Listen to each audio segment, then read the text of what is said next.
release from my if it is real, if the dream being awakened from the dream is real, then it means that I'm free from my self-centeredness, right? If this is what we when we say a lot of things have been dying inside me, plans, wants, expectations, concepts, which means that I've relieved my being from its obsessive self-centeredness, being so utterly occupied with myself all the time. Now this means that I'm available.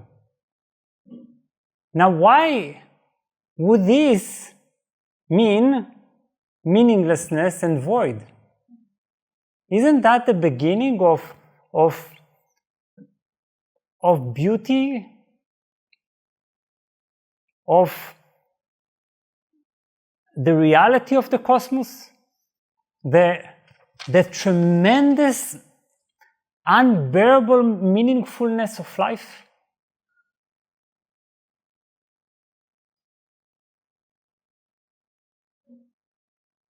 Please understand, this void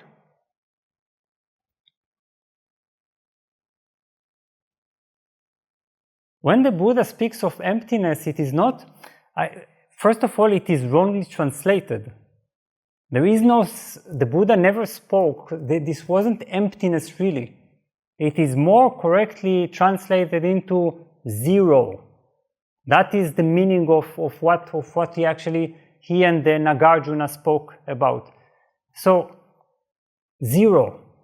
It is not emptiness. When we hear emptiness, we think of something that is devoid of things, but zero, it is neither minus nor plus, you see? Plus, it is just in the middle. It is a perfect middle. And we should be very wise not to think that void and meaninglessness have anything to do with reality. What happens is that when I've managed to empty this center, finally the mind can be filled with the sacredness of life, you see. Life is sacred. Life is tremendously meaningful. It is vibrating with meaning. Remove all the personal meanings you have put into life, all the completely fake meanings that the world has put into life, and finally the life radiates from within itself. Its sacredness erupts. It's in everywhere. It's in the sacredness of the flower. It's in the sacredness of a face, of clouds, of the body, of the human journey.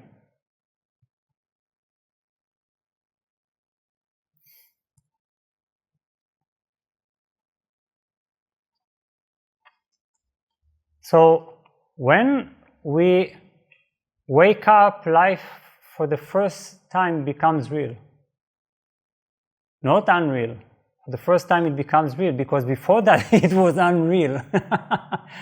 I mean, we have suffered long enough from the malady of making life unreal, because life was our creation, it was projections, it was mental images projected onto life. We have narrowed it completely, we have stifled it.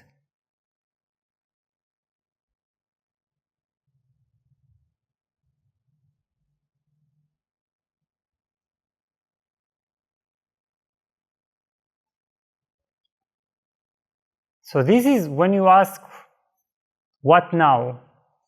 here is my recommendation. Now open yourself to the meaningfulness and the fullness of every moment, to the sacredness of reality.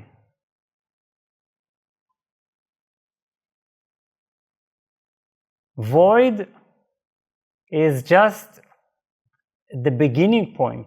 It is, as I told Ralph just now, it is when I finally remove, I empty the mind so it can be unoccupied.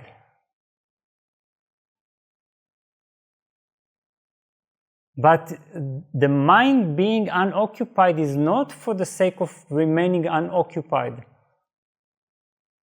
That's not the purpose of the journey at all.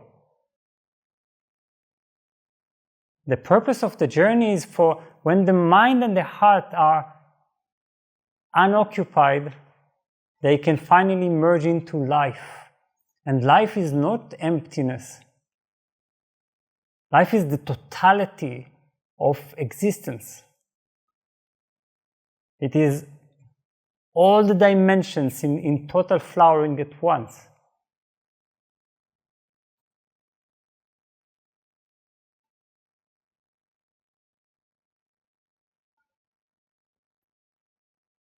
Put simply, we are not put here in this gorgeous, breathtaking, endlessly expanding universe of hundreds of billions of galaxies.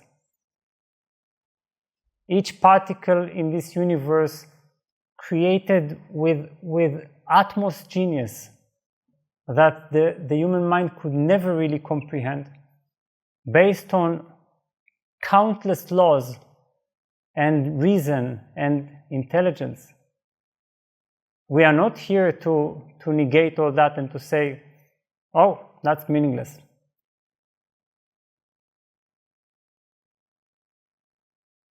The reason we cannot see all that is because we are too occupied.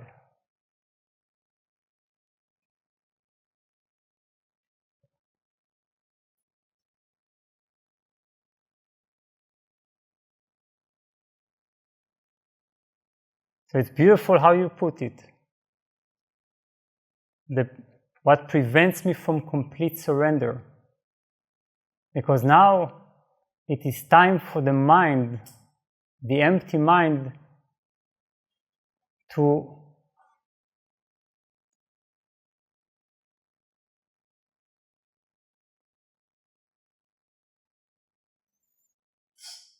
surrender to reality.